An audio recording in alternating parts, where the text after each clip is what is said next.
Welcome to Universal Web Creator. This is the web development course. देखने वाले हैं कुछ बहुत ही इंपॉर्टेंट सीएसएस की प्रॉपर्टीज। तो स्टार्ट करते हैं शानदार से वीडियो को। अब हम यार कुछ बहुत ही इंपॉर्टेंट प्रॉपर्टीज देखेंगे जो कि हम सीएसएस में बहुत ही कॉमनली यूज करते हैं, ठीक है ना। तो सबसे पहले हम देख लेते हैं यार कलर्स। तो कलर्स के लिए हम क्या यूज करते हैं? कलर के लिए यार सिंपली हम कलर प्रॉपर्टी का यूज करते हैं और इसके अंदर बहुत अलग अलग तरह की वैल्यूज होती है।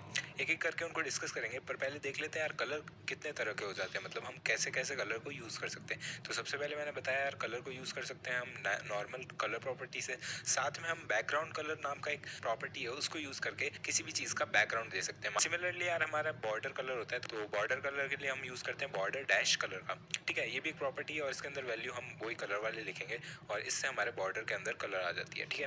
अब यार देख लेते हैं यार क्या वैल्यूज हम यूज कर सकते हैं कलर के लिए। तो सबसे पहले यार हम यूज कर सकते हैं कलर के नेम, और इसमें यार बहुत अलग अलग तरह के कलर्स होते हैं। इसमें कम से कम 140 डिफरेंट टाइप्स ऑफ कलर्स है और ये यार ब्राउजर पे डिपेंडेंट होते हैं। अब इसके बाद में आता है यार आरजीबी का मतलब क्या होता है? रेड, ग्रीन और ब्लू। इसमें कुछ नहीं, हम इंटेंसिटी देते हैं हमारे कलर्स की, कितना हमारा रेड का इंटेंसिटी होगा, कितना ग्रीन का होगा, कितना ब्लू का होगा, और उसके मिक्सचर के ऊपर हमारा कलर वहाँ पे दिख रहा होगा, ठीक है ना। अब ये इंटेंसिटी यार हम 0 to 255 के बीच में ही देते हैं, ठीक है। और साथ में यार इसमें आरजीबी के साथ में हम ए लिखते हैं और ए के अंदर हम कुछ वैल्यू देते हैं जिससे ओपेसिटी डिसाइड होती है, ठीक है ना। तो ज़्यादा अगर हम वैल्यू रखेंगे तो हमारा जो कलर है वो ट्रांसपेरेंट हो जाएगा और थोड़ा कम रखेंगे तो कम होगा। और सिमिलरली यार हम कुछ ऐसी चीज़ को यूज़ कर सकते हैं जो कि है हेक्स वैल्यू, ठीक है। तो हेक्स वैल्यू में क्या होता है? बेसिकली हम सबसे पहले हैश लिखते हैं और फिर से वापस RRGGBB के फॉर्म के अंदर हेक्साडेसिमल वैल्यूज लिखते हैं और इससे हमारा कुछ मिक्सचर बनता है और वो हमारे कलर को डिसाइड कराता है, ठीक है ना। तो अब हम यार कलर को यूज़ करके देख लेते हैं। तो उसके लिए यार मैं एक नई फाइल बना देता हूँ और इसका नाम हम देंगे color.html। फिर इसे सेव करते हैं और यहाँ पे हमारा नाम है color.html और मैं CSS एग्जाम्पल जो कि हमने डेस्कटॉप पे बनाई थी उसी में सेव कर रहा हूँ, ठीक है। अब इसमें एक डॉक्यूमेंट स्ट्रक्चर बना देते हैं और यहाँ पे मैं इसमें टाइटल दे देता हूँ कलर इन CSS, ठीक है। अब यहाँ पे यार आप कलर की स्पेलिंग देखो तो COLOR है, ठीक है। इस चीज़ पे ध्यान देना क्योंकि यार कलर की दो स्पेलिंग होती है, COLOR और COLOUR। अब यहाँ पे हम जब भी कोडिंग कर रहे होते हैं ना, हमारे जितने भी प्रोग्रामिंग लैंग्वेजेस है सब में यार COLOR यूज़ होता है, ठीक है। तो यहाँ पे हमने COLOR लिखा है। तो अब हम बॉडी के अंदर आ जाते हैं और बॉडी के अंदर लिखते हैं हम एक H1 टैग से हेडिंग, और हेडिंग में मैं लिख रहा हूँ दिस इज हेडिंग, और फिर हम एक पैराग्राफ टैग से पैराग्राफ बना देते हैं और इसके अंदर भी लिख देते हैं दिस इज अ पैराग्राफ, ठीक है।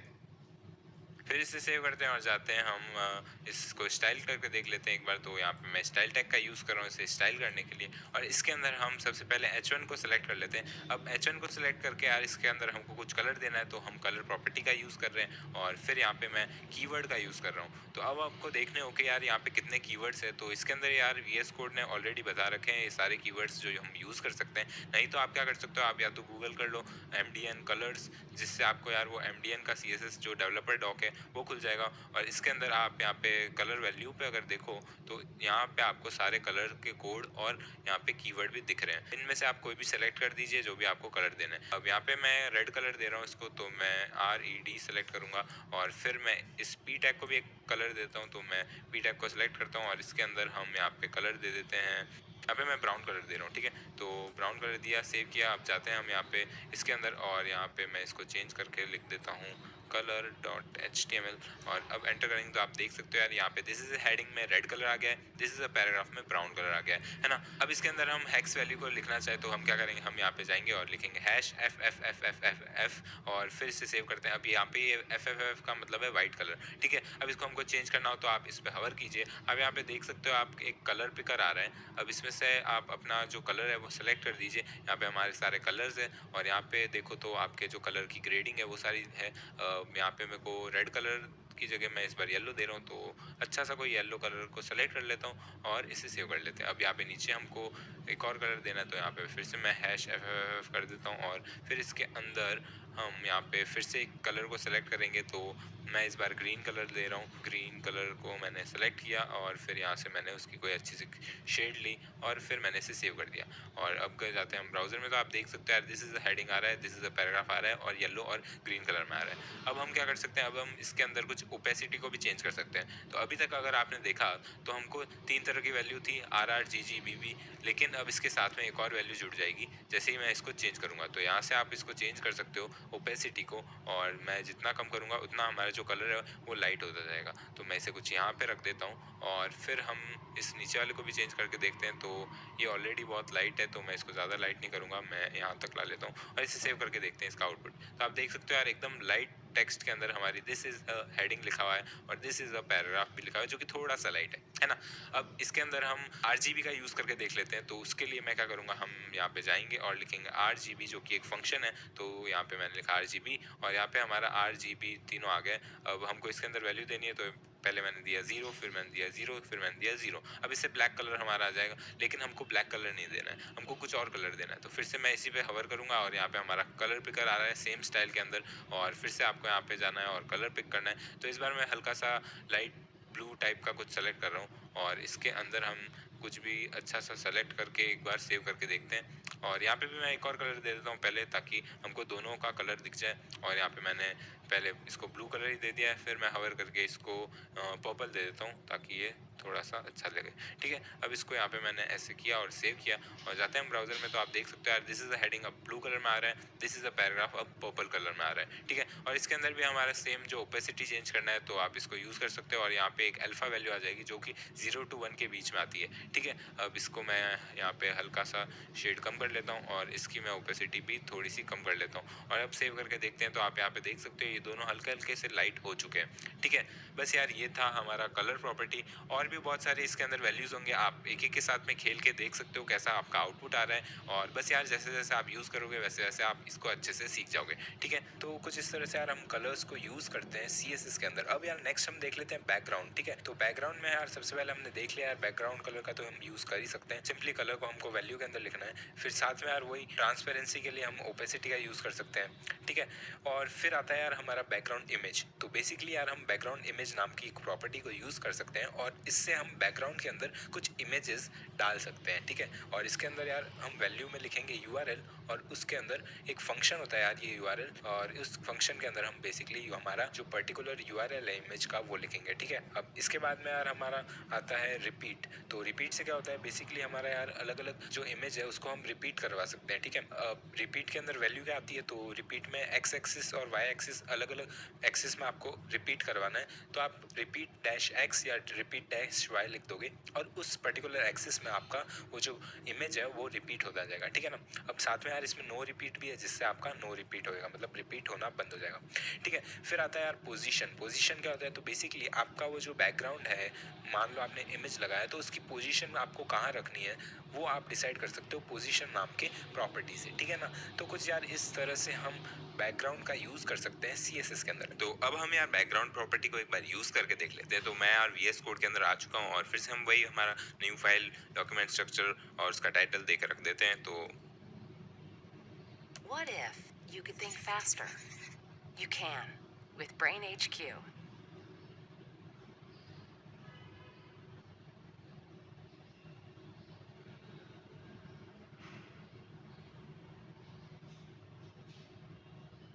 अब यार इसके अंदर हम सबसे पहले H1 टैग को यूज़ करके उसको एक बैकग्राउंड देके देखते हैं। ठीक है, तो मैं इसमें लिख रहा हूँ दिस इज़ हेडिंग और इसमें मैं साथ में बैकग्राउंड भी लिख देता हूँ। ठीक है, तो बैकग्राउंड के लिए हम स्टाइल में जाएंगे और स्टाइल प्रॉपर्टी के अंदर बैकग्राउंड कलर दे के देखते हैं। तो उसके लिए मैं खाली बैकग्राउंड कलर दे रहा हूँ। तो यहाँ पे मैंने लिखा, एक्चुअली हमको पहले सेलेक्टर का यूज़ करना होता है। मैं यहाँ पे अब H1 का यूज़ करके इसके अंदर एक बैकग्राउंड दे देता हूँ। तो बैकग्राउंड कलर मैंने लिखा और फिर यहाँ पे कलर मांग रहा है, तो हम यार कुछ ऐसा कलर लेते हैं जो कि ब्लैक के पीछे दिखे। तो मैं यार कोरल ले रहा हूँ और अब इसको हम यूज़ करके देखेंगे।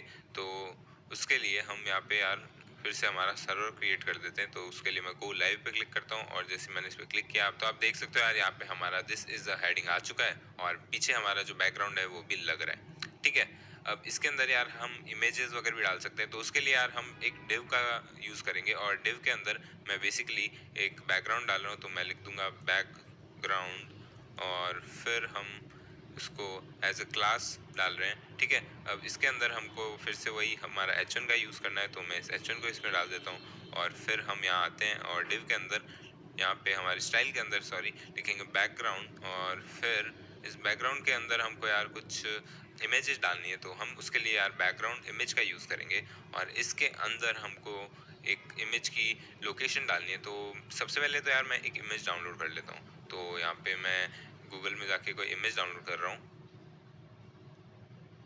तो इस इमेज को हम सेव कर देते हैं। तो यहाँ पे मैं सेव एज, और फिर कहाँ हमको सेव करना है, तो बेसिकली यार हमारा यहाँ जो फोल्डर है उसके अंदर हमको सेव करना है, जो कि हमारे डेस्कटॉप के अंदर पड़ा है, CSS एग्जाम्पल, ठीक है। और इस इमेज का मैं नाम रख रहा हूँ कॉपीराइट, या फिर IMG रख देते हैं, और फिर से सेव करता हूँ, और फिर इसको क्लोज करते हैं और जाते हैं हमारे यहाँ पे कोड एडिटर के अंदर, और यहाँ पे इमेज के अंदर अब हमको URL देनी है। URL के लिए यार हम URL नाम का एक जो फंक्शन है उसको यूज़ करते हैं, और इसके अंदर हम लिखेंगे हमारा इमेज का नाम या फिर लोकेशन जो भी हमारे इमेज की है। तो हाल फिलहाल यार ये सेम फोल्डर के अंदर है, तो मैं img.jpg का यूज़ करूँगा, और जैसे ही मैंने इसका यूज़ किया, आप यहाँ पे अगर आओ तो आपको यार यहाँ पे कुछ नहीं दिख रहा होगा, है ना। अब ऐसा क्यों हो रहा है, तो बेसिकली यार हमको इस डिव के अराउंड कुछ हाइट भी देनी होगी। तो उसके लिए हम इस डिव को तो ऑलरेडी सेलेक्ट कर चुके हैं, अब इसको कुछ हाइट दे देंगे जिससे कि इसकी कोई वैल्यू जो भी हमने दी है वो दिखने लगे। तो यार यहाँ पे मैंने हाइट दी इसको 100 पिक्सल्स, और विड्थ दी मैंने 100 पिक्सल। तो अब इसकी कोई साइज़ है,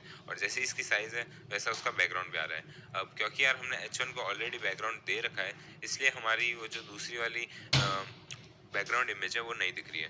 तो उसके लिए हम क्या कर सकते हैं, हम यार यहाँ पे इस हाइट को और बढ़ा देते हैं, ताकि हमारा H1 जो है उसके अलावा जो भी कंटेंट है वो भी दिखने लगे। मैंने 1000 कर लिया, तो जैसे मैंने 1000 किया, आप यहाँ पे देख सकते हो यार यहाँ आपकी इमेज दिख रही है। और अब अगर मैं इस H1 में से भी बैकग्राउंड कलर हटा दूं, तो हमको यार वो इमेज H1 के पीछे भी दिखने लगेगी। तो जैसे मैंने H1 के पीछे से हटाया, तो आप देख सकते हो यार यहाँ पे हमारी इमेज H1 के पीछे भी दिख रही है। अब यहाँ पे आप देखो तो दो इमेज आ रही है, और यहाँ पे हर इमेज के साइड में भी एक इमेज आ रही है, ऊपर नीचे साइड में हर जगह इमेज आ रही है। क्यों? क्योंकि यार ये इमेज जो है वो रिपीट हो रही है, मतलब हमारा जो बैकग्राउंड है वो रिपीट हो रहा है। तो उसके लिए हम क्या यूज़ करते हैं, बैकग्राउंड रिपीट, और उसके अंदर हमारी प्रॉपर्टीज़ है जैसे कि no repeat, repeat, repeat, X axis, Y axis. तो यहाँ पे मैं नो रिपीट का यूज़ करूँगा, जिससे आप देखो कि खाली हमारी एक ही इमेज आ रही है ना।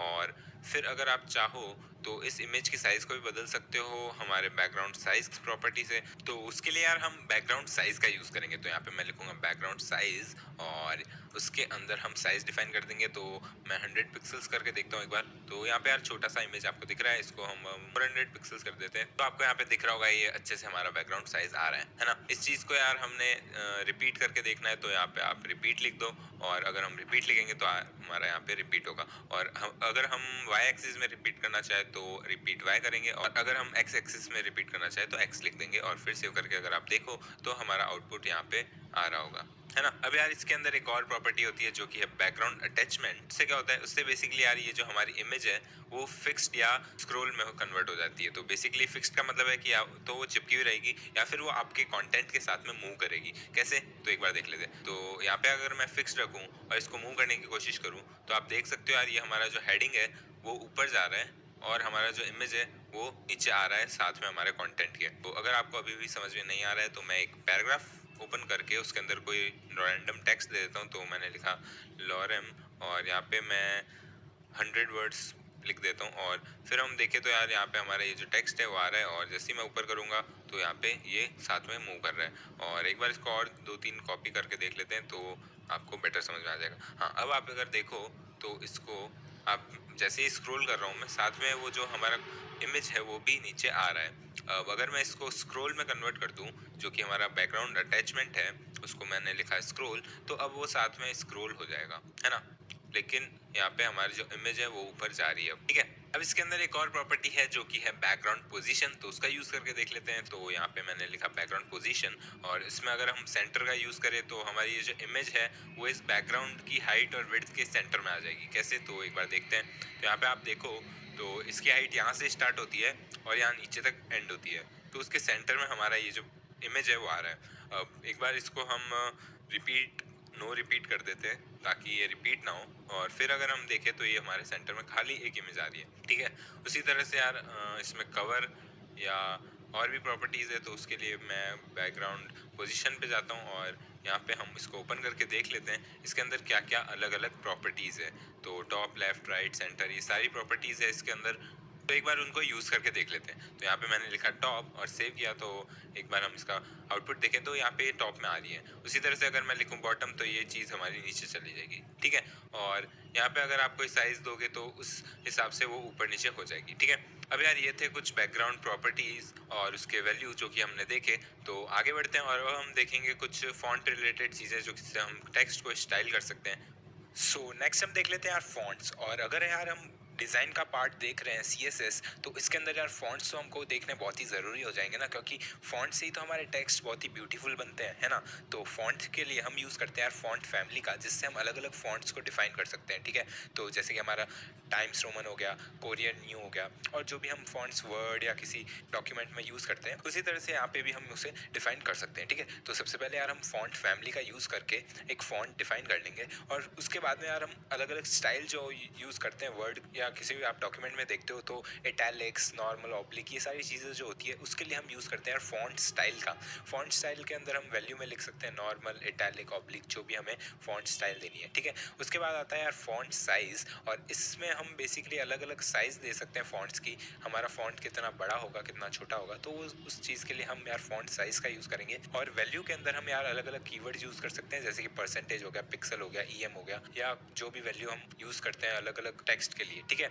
फिर आता है यार हमारा फॉन्ट वेट। फॉन्ट वेट से क्या होता है, बेसिकली हमारा जो फॉन्ट है वो नॉर्मल चाहिए आपको या बोल्ड चाहिए, कितना बोल्ड चाहिए वो अलग अलग वैल्यूज से आप डिफाइन कर सकते हो। तो बेसिकली यार इसमें 100 to 900 तक की वैल्यूज होती है, और 400 मतलब नॉर्मल होता है, 700 मतलब बोल्ड होता है। और बेसिकली आप जितना लाइट करना चाहो उतना लाइट कर सकते हो, और जितना बोल्ड करना चाहो उतना बोल्ड कर सकते हो, अलग अलग वैल्यूज को देकर, ठीक है। तो कुछ इस तरह से यार हम फॉन्ट्स का यूज़ करते हैं CSS में। तो अब हम यार एक एग्जांपल से इन चीज़ों को यूज़ करके देख लेते हैं। तो मैंने यार यहाँ पे एक फाइल बना रखी है font.html नाम की, और इसके अंदर मैंने डॉक्यूमेंट स्ट्रक्चर खोल दिया था, टाइटल दे दिया मैंने फॉन्ट इन CSS, और यहाँ पे मैंने कुछ हेडिंग और पैराग्राफ टैग के अंदर कुछ कुछ टेक्स्ट लिख रखा है, ठीक है। अब इसको हम स्टाइल करके देखेंगे, तो यहाँ पे मैं स्टाइल टैग का यूज़ कर रहा हूँ, और स्टाइल टैग के अंदर हम हमारी जो प्रॉपर्टीज़ है वो लिख देते हैं। तो सबसे पहले मैं आपको बताता हूँ फॉन्ट साइज़ का यूज़ करके, और उससे पहले हमको यार सेलेक्टर का यूज़ करना पड़ेगा और एक टैग को सेलेक्ट करना है। तो मैं H1 टैग को सिलेक्ट कर रहा हूँ, और इसके अंदर मैं कुछ स्टाइल देने वाला हूँ। तो मैं फॉन्ट साइज़ इसकी चेंज कर देता हूँ, और एक बार इसकी फॉन्ट साइज़ को हम रख के देखते हैं 50 पिक्सल्स,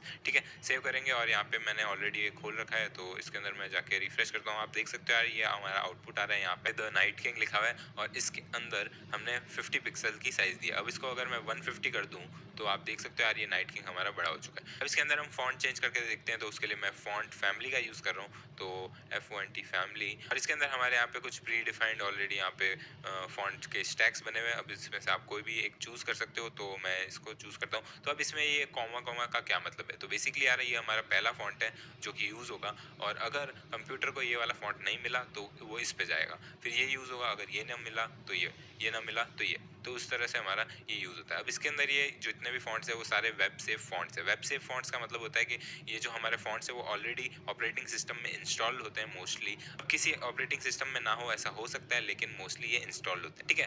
अब अगर आप इसमें कुछ नए फॉन्ट्स डालना चाहते हो, जैसे कि आप गूगल फॉन्ट से कोई अलग सा फॉन्ट जो कि आप चूज़ करके डालना चाहते हो, तो उसके लिए हम क्या कर सकते हैं, तो बेसिकली यार आप पहले उस फॉन्ट के वेबसाइट या जिस पे भी आप जाना चाहो वहाँ जाओ, और यहाँ पे हमारा जैसे ये गूगल फॉन्ट से, तो हम इस पे जाते हैं, और इसके अंदर आप कोई भी फॉन्ट को सेलेक्ट कर दीजिए।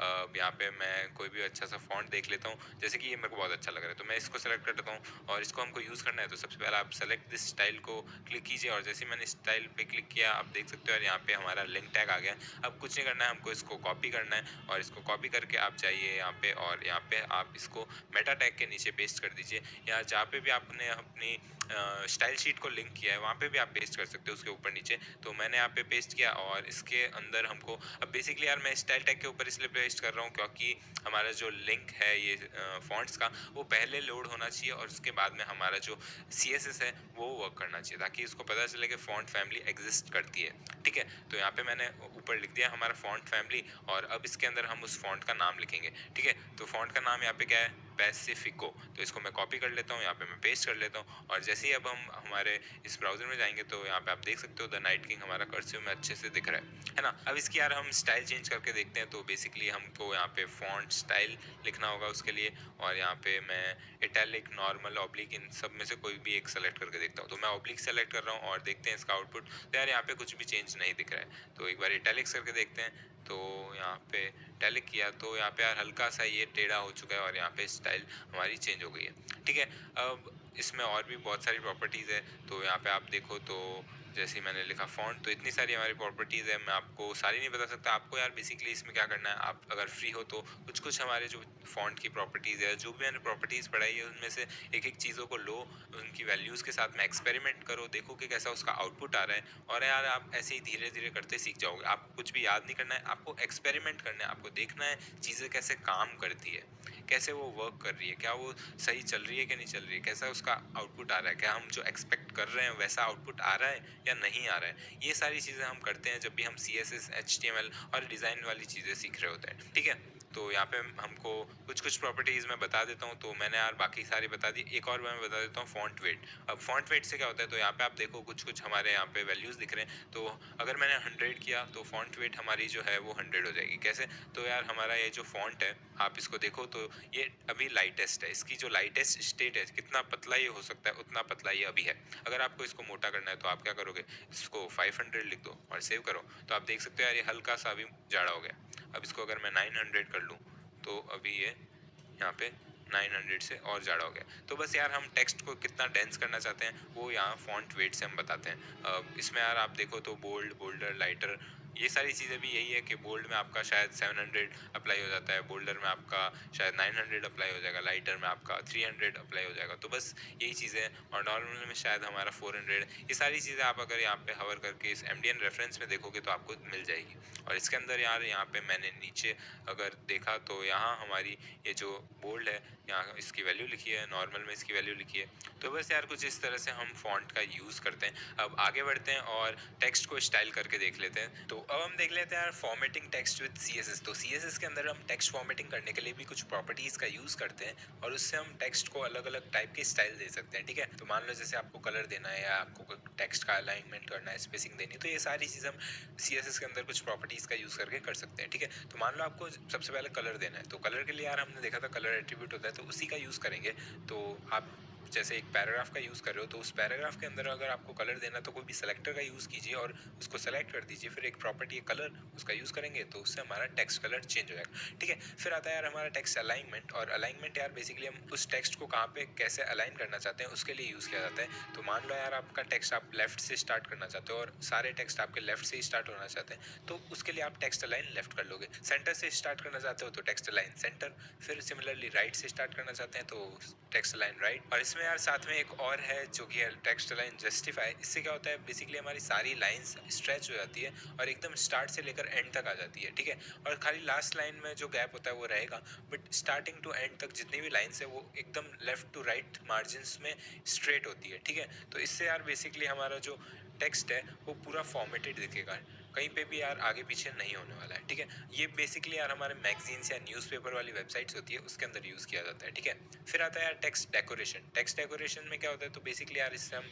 ओवरलाइन, अंडरलाइन, लाइन थ्रू, ये सारी चीज़ें लगा सकते हैं किसी भी टेक्स्ट के अंदर। ठीक है, फिर आता है हमारा टेक्स्ट ट्रांसफॉर्मेशन।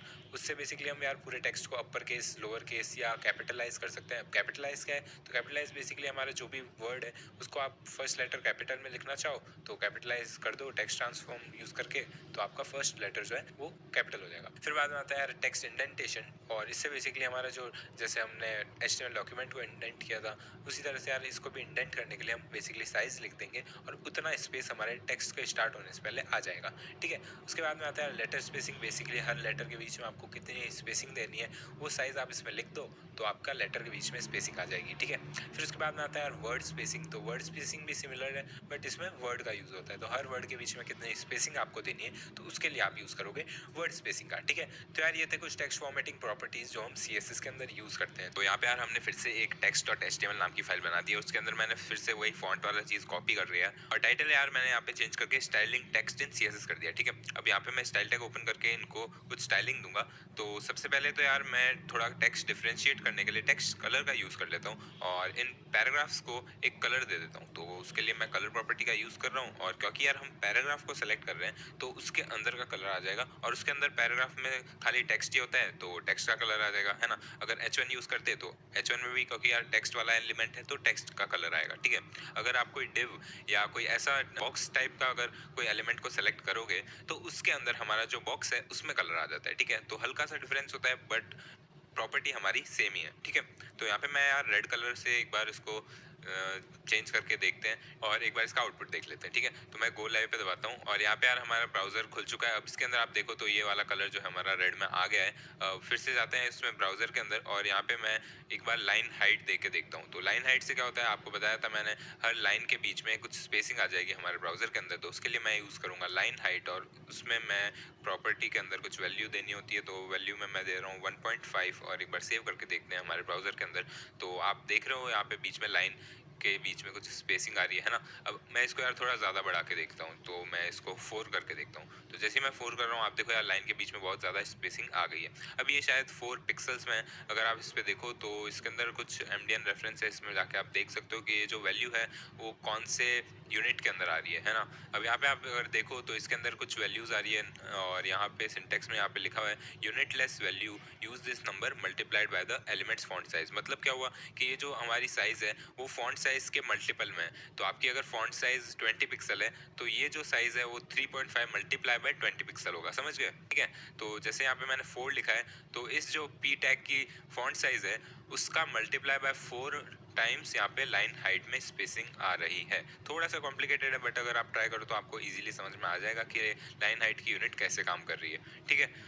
आगे बढ़ते हैं और इसके अंदर हम फॉन्ट वेट का यूज़ करके देख लेते हैं। फॉन्ट वेट से आपको बताया मैंने यार कैसे हम फॉन्ट को थोड़ा सा डेंस कर सकते हैं। तो मैं इसको 800 दे देता हूँ, ठीक है। अब इसको मैं वापस दिखाऊंगा नहीं और आगे बढ़ते हैं और इसमें कुछ मैं इंडेंटेशन दे के दिखा देता हूँ। तो इंडेंटेशन के लिए यार टेक्स्ट इंडेंट नाम की हमारी प्रॉपर्टी है उसका यूज़ करेंगे और इसके अंदर भी हम कुछ पिक्सल्स में वैल्यू दे देते हैं और मैंने इसको दिया। तो आप देख सकते हो यार यहाँ पे हमारा पहला पैराग्राफ है उससे पहले जो है हमारा स्पेसिंग आ रही है और वो स्पेसिंग इंडेंटेशन की वजह से आ रही है जो कि हमने यहाँ पे टेक्स्ट इंडेंट से यूज़ किया है। सेकेंड वाले में भी सेम चीज़ आ रही है और वो भी क्योंकि हमने टेक्स्ट इंडेंट से इसको यहाँ पे इंडेंट कर दिया।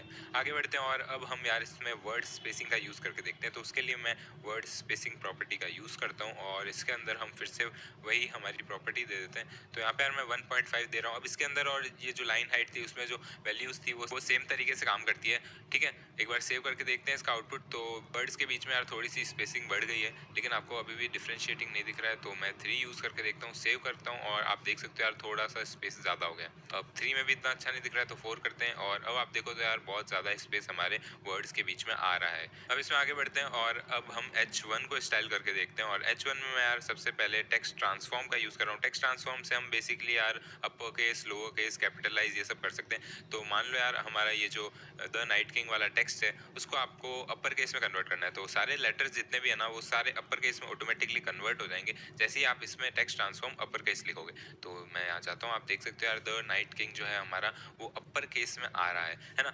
अब आगे बढ़ते हैं और इसके अंदर मैं एक और प्रॉपर्टी का यूज़ करके आपको दिखा देता हूँ जो कि है टेक्स्ट डेकोरेशन। और इससे क्या होता है, इससे बेसिकली यार हम अपने टेक्स्ट के अराउंड कुछ स्टाइलिंग दे सकते हैं। जैसे कि यहाँ पे मैंने ऊपर लाइन दे दी है, आप अंडरलाइन कर सकते हो, ओवरलाइन कर सकते हो और भी अलग अलग प्रॉपर्टीज़ की वैल्यू है इसके अंदर। मैं आपको दिखाता हूँ अभी। जैसे मैंने अंडरलाइन किया तो नीचे लाइन आ गई है और अगर आपको और भी कुछ वैल्यूज़ देखनी है तो यहाँ पे मैं दिखा सकता हूँ आपको सॉलिड, वेवी और यहाँ पे लाइन थ्रू और ऐसी बहुत सारी वैल्यूज़ है। तो इनको यूज़ करके आप देख सकते हो, है ना। और फिर आगे बढ़ते हैं और इसके अंदर हम टेक्स्ट शेडो दे देते हैं। तो टेक्स्ट शेडो क्या होता है, तो बेसिकली यार हम अपने टेक्स्ट को 3D लाइक कुछ स्ट्रक्चर में दिखा सकते हैं। तो उसके लिए आप यार टेक्स्ट शेडो का यूज़ कर सकते हो। तो मैं यहाँ पे आपको दिखाऊं तो टेक्स्ट शेडो में आपको सबसे पहले प्रॉपर्टी है और इसके अंदर कुछ वैल्यू देनी होगी अलग अलग साइज़ में कि राइट साइड में आपका जो कलर आप डिस्प्ले करवाना चाहते हो वो कितना राइट हो, कितना लेफ्ट हो, कितना अप हो, कितना डाउन हो, वो सारी चीज़ होगी। तो एक बार इसका सिंटेक्स देख लेते हैं। तो मैं एमडीएन रेफरेंस में जाता हूँ और इसके अंदर हम यहाँ पे ये सिंटेक्स लिखा हुआ है इसमें देख सकते हो। तो यहाँ पे ऑफसेट एक्स, वाई और ब्लर रेडियस और फिर कलर, ये 4 चीज़ें हैं वो जो आपको देनी होगी। तो ऑफसेट एक्स एक्सिस से बेसिकली आपका ये जो शेडो है वो कितना दूर होना चाहिए वो आप बताओगे इसमें। फिर वाई एक्सिस से कितना दूर होना चाहिए वो बताओगे। फिर ब्लर कितना होना चाहिए, जो आपका टेक्स्ट जो आपके पीछे शेडो में आ रहा है वो कितना ब्लर होना चाहिए वो आप बताओगे इसमें। और फिर आपका जो शेडो है उसका कलर भी इसमें बताओगे। तो मैं इसको एक बार ऐसे कैसे कॉपी करता हूँ और इसको बंद करते हैं, इसको बंद करते हैं और जाके इसमें पेस्ट करके देखते हैं कि कैसे ये वर्क कर रहा है। तो जैसे ही मैं इसे सेव करता हूँ और आप देख सकते हो यार यहाँ पे पीछे कुछ शेडो और कुछ आ रहा है लेकिन वो अच्छे से नहीं दिख रहा है। क्यों? क्योंकि यार यहाँ पे हमने उसको थोड़ा सा राइट साइड में शिफ्ट नहीं किया है। तो जैसे ही मैं इसमें 4 कर दूँ या 3 कर दूँ और फिर हम देखें तो आप देख सकते हो यार ये एकदम पीछे आपको फिर से कुछ शेडो दिख रही होगी इस टेक्स्ट की, है ना। तो वो हमने इसकी मदद से किया। अब इसमें यार आप 2 शेडो भी आप डाल सकते हो। तो उसके लिए यार सेम यहाँ पे आपको एक कॉमा देना होगा सिंपली, और उसके अंदर आपको फिर से कुछ ना कुछ वही ऑफसेट एक्स ऑफसेट वाई वो सब लिखना है। तो यहाँ पे मैं 2 पिक्सल 2 पिक्सल 1 पिक्सल कर रहा हूँ, और इस बार मैं कलर ब्लैक ही देता हूँ, क्योंकि यार ब्लैक के साथ आप कोई और कलर दोगे तो वो शायद इतना अच्छा ना लगे।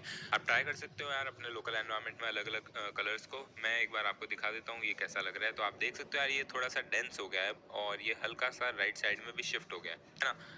ये तो हो गया यार हमारा टेक्स्ट शेडो। आगे बढ़ते हैं, और अब मैं आपको दिखाता हूँ टेक्स्ट अलाइनमेंट का यूज़ करके, जिससे हम हमारे टेक्स्ट को अलाइन करते हैं। तो बेसिकली यार ये जो हमारी हेडिंग थी वो अभी एकदम राइट साइड में, सॉरी लेफ्ट साइड में आ रही है, लेकिन अगर हमको इसको सेंटर में डालना हो या फिर राइट साइड में डालना, तो उसके लिए यार हम टेक्स्ट अलाइन को यूज़ कर सकते हैं। और जैसे मैं सेंटर लिखूंगा, आप देख सकते हो यार ये सेंटर में आ गया, और अगर मैं इसको राइट लिखूंगा तो यहाँ पे ये राइट में आ जाएगा, ठीक है। तो बस यार कुछ हमने टेक्स्ट प्रॉपर्टीज देख ली है, और भी बहुत तरह की प्रॉपर्टीज होती है यार इसके अंदर। मैं आपको सारी नहीं बता सकता, मैंने कुछ कुछ आपको एक्सपेरिमेंट करके बता दिया है। आगे आपका काम है यार, आप और एक्सपेरिमेंट करो, चीज़ें देखो यूज़ करके कैसे वो काम कर रही है, अलग अलग डिज़ाइंस बनाओ। आपको वेबसाइट बनानी अब तक आ चुकी होगी थोड़ी बहुत, है ना। तो ट्राई करो अलग अलग डिज़ाइंस बनाने की, ठीक है। तो नेक्स्ट हम देख लेते हैं यार short hand property. Short hand property क्या होता है? तो बेसिकली यार हम मल्टीपल वैल्यूज़ को एक साथ लिखते हैं किसी भी प्रॉपर्टी में, तो उसको हम कहते हैं शॉर्ट हैंड प्रॉपर्टी, है ना। अब इससे फ़ायदा क्या है? तो बेसिकली यार हमारा टाइम बच जाता है, हमारी एनर्जी बच जाती है, और ये मोर रीडेबल होता है, क्योंकि हम एक ही साथ सारी चीज़ें लिख रहे हैं एक ही प्रॉपर्टी के अंदर, ठीक है। मैं कुछ एग्जांपल से आपको बताता हूँ कौन कौन सी हमारी शॉर्ट हैंड प्रॉपर्टीज़ है यहाँ पे। तो सबसे पहले जो बैकग्राउंड प्रॉपर्टी है, अब बैकग्राउंड प्रॉपर्टी हमने देखा है उसके अंदर हम background colour, image, repeat, position, इन सारी चीज़ों का यूज़ करते हैं। लेकिन इन सारी चीज़ों को अगर आपको एक साथ लिखना है तो आप खाली बैकग्राउंड का यूज़ कर सकते हो, जो कि एक प्रॉपर्टी है, और उसके अंदर सबसे पहले आपको देना होगा कलर, फिर इमेज, और फिर रिपीट, और फिर पोजीशन। इन सब की वैल्यूज एक साथ आपको लिखनी है, ठीक है। फिर है हमारा फॉन्ट प्रॉपर्टी। तो फॉन्ट प्रॉपर्टी में भी बेसिकली हमारा सेम है। मैंने एक एक आपको बताया, style, weight, size, height, family, ये सारी चीज़ें, लेकिन आपको साथ में लिखनी है तो आप फॉन्ट नाम की एक प्रॉपर्टी का यूज़ कर सकते हो, और उसके अंदर आपको ये सिंटैक्स फॉलो करना पड़ेगा एज इट इज़। सबसे पहले आपको स्टाइल देनी है, फिर वेट, फिर साइज, फिर हाइट, फिर फैमिली, ठीक है। और फिर है हमारा बॉर्डर प्रॉपर्टी। बॉर्डर हम देख चुके हैं, तो उसके अंदर हमारी स्टाइल, वेट, कलर, ये सारी चीज़ें होती है। और साथ में अगर हम इसको एक ही प्रॉपर्टी के अंदर लिखना चाहे तो हम बॉर्डर प्रॉपर्टी का यूज़ करेंगे। सबसे पहले उसमें देंगे हम विड्थ, फिर स्टाइल, फिर कलर, ठीक है। और नेक्स्ट है यार मार्जिन और पैडिंग प्रॉपर्टी, और वो हम देखने वाले हैं अभी। बट इसके अंदर हमारी टॉप, राइट, बॉटम, लेफ्ट, चारों साइड की जो हमारी मार्जिन होगी उसको हम एक साथ लिख सकते हैं, और उसके लिए हम यूज़ करेंगे मार्जिन नाम की एक प्रॉपर्टी का, ठीक है। अब इसके अंदर यार और भी बहुत सारी प्रॉपर्टी और वैल्यूज़ हो सकती है। अगर आपको कोई भी शॉर्ट हैंड प्रॉपर्टी देखनी है तो आप सिंपली उस प्रॉपर्टी का नाम लिखो, जैसे कि हमारा फॉन्ट हो गया, और उसके अंदर आप लिख दो शॉर्ट हैंड, ठीक है। तो जैसे आप लिखोगे शॉर्ट हैंड, तो हमारा यहाँ पे ऑटोमेटिकली गूगल